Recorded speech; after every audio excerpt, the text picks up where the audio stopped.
ആധാരോ? ഞാൻ താമരാശൻ പിള്ളയുടെ കാര്യത്തിന് വന്നതാ. ആ വാ വാ.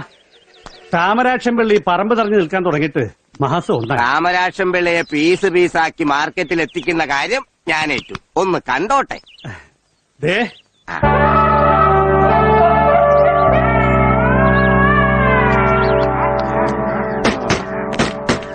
അതെ, ഇനി ഇതിന് ഓണർ വന്ന് വല്ല പ്രശ്നം ഉണ്ടാക്കുവോ? എന്ത് ഓണർ, ഏത് ഓണർ, എവിടത്തെ ഓണർ? അവരിപ്പോ എവിടെയാണെന്ന് മുകളിലിരിക്കുന്നതിന് മാത്രമേ അറിയൂ. അങ്ങനെ മുകളിലിരിക്കുന്നവന് മാത്രം അറിയാമെന്ന് പറയരുത്. എനിക്കറിയാമായിരുന്നെങ്കിലേ ഞാൻ അങ്ങേരെ പ്രതിഷ്ഠിന്റെ മുകളിൽ താമസിക്കും ഒരാഴ്ചയായിട്ട്. ഒരു മിനിറ്റ്, ഇയാൾ ആരാ? ഈ ബസിന്റെ മുതലാളിയുടെ അച്ഛന്റെ അടുത്ത ബന്ധുവാ ഞാൻ, സുന്ദരൻ. കളിയാക്കണ്ട, ഇങ്ങനെ വെയിൽ കൊണ്ട് കോലം കടയേണ്ട ആളല്ല ഞാൻ. അങ്ങ് ദുബായിൽ ഷെയ്ക്കിന്റെ അണ്ടറിൽ കഴിയേണ്ടവനാ.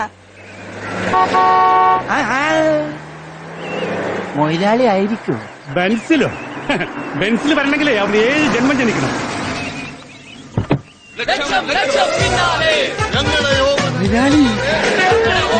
കണ്ടോ, കണ്ടില്ലെങ്കിൽ കണ്ടോ, ഇന്നലെ വരെ പിച്ചക്കാരനായിരുന്ന മുതലാളി ഇന്ന് പണക്കാരനായി ആവേശത്തിൽ തിരിച്ചു വന്നിരിക്കുന്നു. സുന്ദര,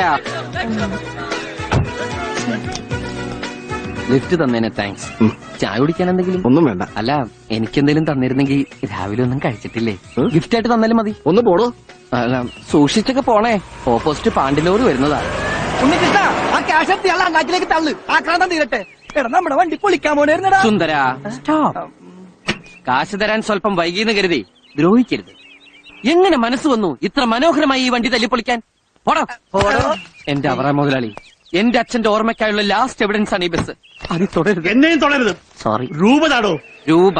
ആ, മുതലാളിക്കുന്ന രാവിലെ ഞാൻ 10,000 രൂപ. 10,000 10,000 ഉള്ളത് കണ്ടിട്ട് വണ്ടി എടുത്തിട്ട് പോടും. അല്ല, തരണോന്നുള്ള ആഗ്രഹമായിട്ട് വന്നാണ്, പക്ഷെ കിട്ടണ്ടേ. ആഹാ, അപ്പൊ ഒന്നുമില്ലാതാണ് കയറി വന്നതല്ലേ? പലിശയെങ്കിലും കിട്ടുമെന്ന് വിചാരിച്ചു. നോക്കി നിൽക്കാതെ പൊളിക്കണം. മുതലാളി ഇൻസൾട്ട് ചെയ്യരുത്. പട്ടിണി കിടന്നപ്പോ പോലും ഞാൻ ചെയ്യാത്തൊന്നുണ്ട്. ഇനി എനിക്ക് മേലും കീഴും അവിവേകം കാണിക്കരുത്. സുന്ദര, വിട.